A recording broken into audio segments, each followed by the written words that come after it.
Harry, Ron and Hermione paced the Gryffindor common room, worried about Hagrid. They're going to execute Buckbeak tonight. We've got to go and see Hagrid. He can't just sit there on his own waiting for the executioner. You're right. Let's go. I solemnly swear that I'm up to no good. Welcome back to WaterparkRanger's Let's Play Harry Potter and the Prisoner of Azkaban. In the last episode, we did owl racing. Oh yeah, also we heard that Buckbeak was going to be executed. So tonight, we're going to accompany Hagrid and make sure that he's alright through this by shining Lumos on him to cheer him up. But of course, in order to get to him, we're going to have to sneak through the North Wing one more time. This is the final night of the game, so it's going to be, in essence, our last dungeon. Chances are the episode after this is going to be the final one, so this episode, this LP will have been roughly 4 or 5 episodes shorter than Chamber of Secrets.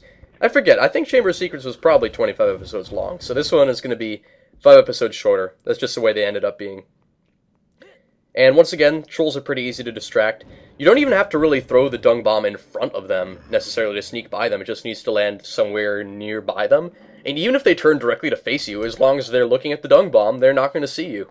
That's just the way they work. Last episode, I might have mentioned that when we got the Quidditch Cup, that we pretty much had every collectible thing in the game. And that's not entirely true. Because, as it turns out with Girding Potion, you can't find it anywhere but at Fred and George's shop.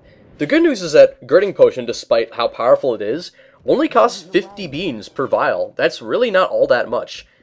Now, Snape said something about there being like a maximum dosage of 2 per person. Oh yeah, by the way, if you talk to Glamour Peaks on this night, like I did back there, he says ow, like the way Peeves says ow, which is really weird. It's like, some characters in the game just say lines that belong to other characters.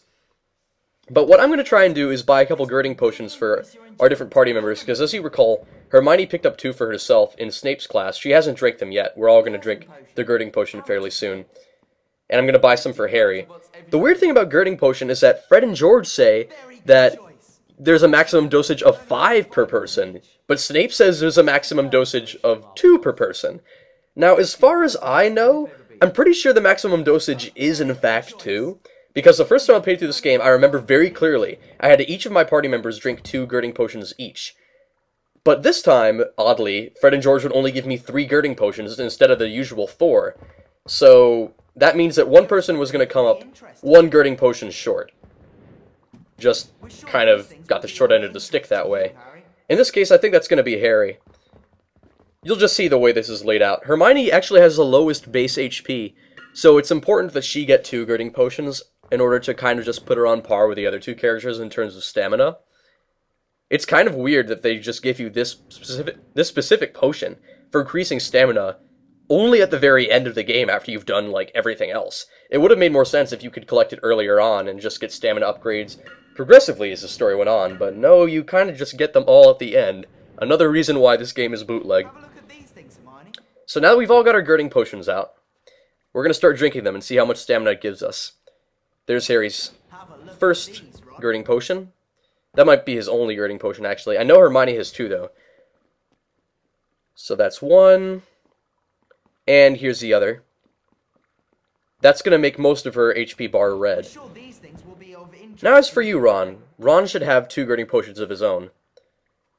So that puts his as what Hermione's was maxed out, but he has another one, so how high is it going to get when he drinks his final Girding Potion? Weirdly enough, it doesn't look like it goes up at all. But that's only when you're in this room. As soon as you leave this area and the loading screen passes, Ron's HP bar reappears as if he's dead. Also, Glamour Peaks talking like Peeves again, weirdly. Yeah, Ron literally has so much HP, it cycles full circle, and Ron's HP bar looks as if he's dead because there is no color after red. It just switches back to the default, like, dead gray color scheme. It is so weird. I wish I could understand more about how the Girding Potion was supposed to work. And I've actually never experimented trying to give a character more than 2 doses, because I always assumed that Snape had it right. But I only noticed during this playthrough that Fred and George say you can get 5 each. Which, number 1, is weird because they only gave me 3, so I'm kind of confused about that. The other thing is, like, how high could it go? Like, what would happen if you got even more than you currently have? Because the highest HP that I've gotten on a character is this gray life meter.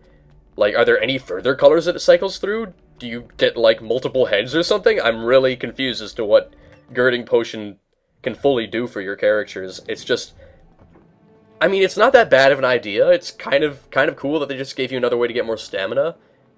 But it's so weird. There's just all these rules it breaks. It just cuts through the basic gameplay mechanics of the game. You're running around dead because you drank all that girding potion. And you might actually be able to get more. It's just a bizarre item.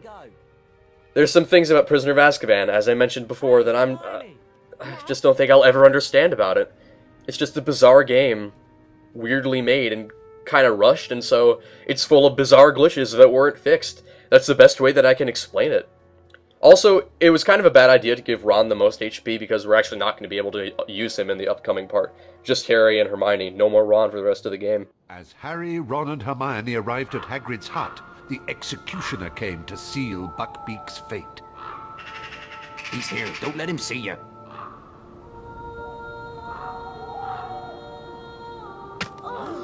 Buckbeak, how could they?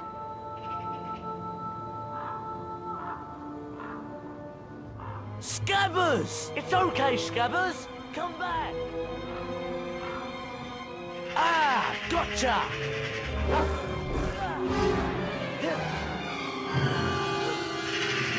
Ow! Ron was dragged into the Whomping Willow. Harry and Hermione chased after him.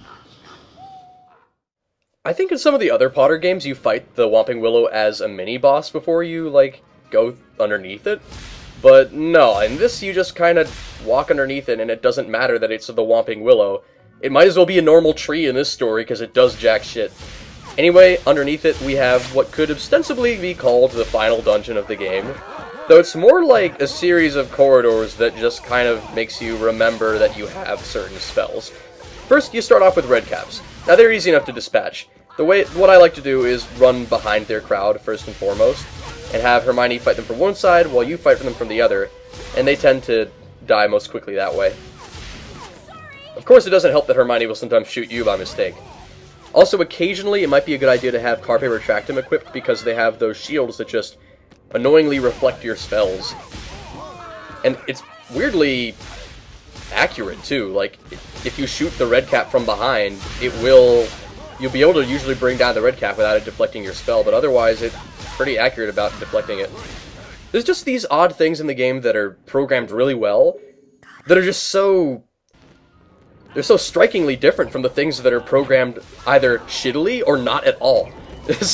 Like, for example, what was I even latching onto with Carpe Retractum right there? It just changed direction and hooked onto nothing. And then right here, we pulled off the shield perfectly and then defeated it with Flipendo. It's just all over the place. This game is all over the place. That's why it's kind of hard to recommend. But then again, that's why you're watching this LP, so you don't have to play it yourself. That's the good thing about having Wig and Weld Potion on both of your characters at this point, is that you can heal each other and not have to worry about running into stupid game overs. Because there is going to be one more boss fight before this game is over, and rather like the Basilisk in Chamber of Secrets, it plays by different rules than most of the game, which is honestly something that really bothers me when games use a different set, like a completely different set of gameplay mechanics for the final boss than like virtually everything you've done to that point. This is one of the problems that the Sly Cooper series really seems to have in spades. Like, besides Sly 3, Sly 3 actually has a final boss that pretty much follows the basic gameplay setup of Sly's gameplay mechanics. But usually they have you do, like, weird shooter segments, which, I mean, in case you don't know, Sly Cooper is more or less a full-on stealth game with weird occasional minigame attachments. And then they give you a final boss that plays more by the rules of how the minigames work than how the actual game works. And in the case of the Harry Potter games, as far as I've experienced them, the boss battles just tend to be, like, totally different, one way or another, from the rest of the game. It was certainly that way with the Basilisk in Chamber of Secrets, and it's certainly that way in this game. You've got salamanders in this hallway. You're not going to be able to pass through the door up ahead, because there's a bootleg-looking lock on top of it. After you defeat the salamanders, the lock is just simply not there anymore, so go figure, I suppose they're somehow connected to the lock. What I like to do is hit them with Glacius with Hermione, and let Harry shoot them with Flipendo from across the hall. Also, they give you these alcoves to stand in, which is really quite generous, because you can fight without standing in the open and getting shot by mistake. It's not like Flipendo from your allies actually does extra damage to you. At least it's not as far as I've noticed. But it does seem to stun you, and that's not good when you're fighting other enemies. Now, we have a room up ahead that, not in this recording, but the last time I played this game, it gave me a lot of grief. As soon as you walk through, Doxies, and they just go and bite you, and they're really hard to dodge. So yeah, now Hermione's injected with Doxy Venom. We're gonna have to heal. The good news is that for some reason, the Doxies were really stupid and failed to attack Harry. Like, they failed to land a hit on Harry, so we're only gonna have to use one antidote. And only on Hermione. When I played this game, we, number one, didn't have that many antidotes when we got to this point, so one of my characters was permanently poisoned.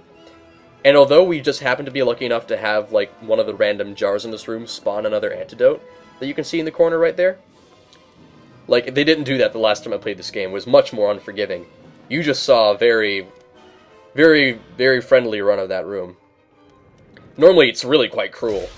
But in our case, we had a lot of antidotes, and the Doxy AI was somehow off the walls stupid. So what you want to do here is get out your trusty spell Reparo, which I'm quite a fan of. I mean, it's simple, but it has some unique uses. And we're just going to use it for that simplest of Reparo puzzles, completing a crate and then pushing the crate to do a thing with the crate. We've got red caps across the hall. Harry's doing his best to fight them, but unfortunately, I'm pretty sure they've got shields or whatever. Either that or Harry's a really bad shot. So the strategy that I've got for these guys is I send one of the crew up ahead first to kind of like run ahead and distract the red caps, and then when he does that, I'll have Hermione go up and attack them so that Harry's not the only one like fighting from one side, and we can kind of get them in a pincer formation. That's at least the way I intended for it to go, but things got a little bit out of hand, as you can see, as they tend to with red caps due to the awkward and shitty targeting.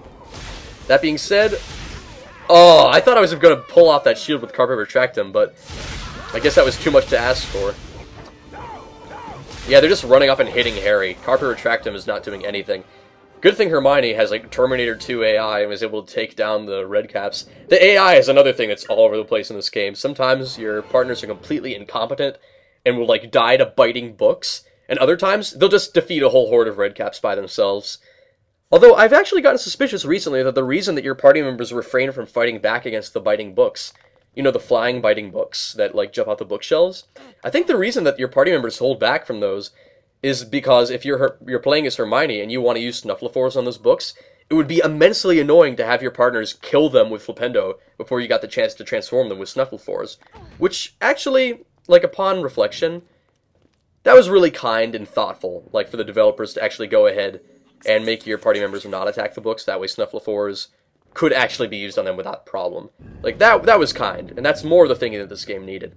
Now I have an avalanche of bootleg cutscenes for you to enjoy. The tunnel from the Whomping Willow led into the Shrieking Shack. Harry discovered that the black dog was in fact Sirius Black, and that Black had not been trying to murder him, but had in fact been hunting down Peter Pettigrew, the man that had truly betrayed Harry's parents to Lord Voldemort. No! He can go to Azkaban. As they marched Pettigrew to Hogwarts, the full moon rose, and Professor Lupin transformed into a werewolf.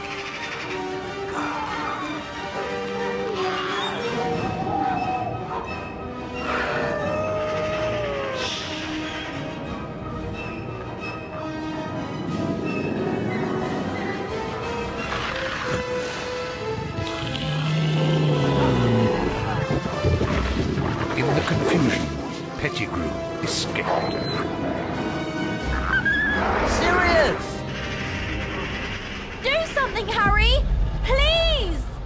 Final showdown next episode. Till then, mischief managed.